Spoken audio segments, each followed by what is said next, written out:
Really drunk and high parties at Naomi's is like mad awesome. I feel mad at. Okay. So I'm starting. Okay. And obviously when she's stoned, Rachel's like eats like a beast.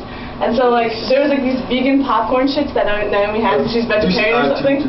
Shut the fuck up, Rachel. And so I was just throwing them on her mouth and stuff. Like just throwing them. She's like And everyone's like, I think it was me and Eric, who was it? Me and someone. We were just watching it.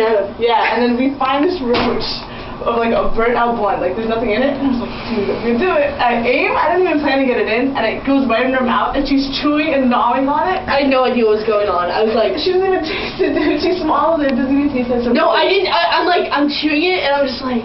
Like I'm thinking it, but I couldn't say it. And I'm chewing it, and then they're cracking up, and I'm like, oh shit, yo, what did I eat? And I start like trying to scrape it out of my mouth, and they're like, you just ate a roach, and I'm like, I thought they meant a roach, like a bog roach, and I was like, I was freaking out. It was real roach. Okay, stop that.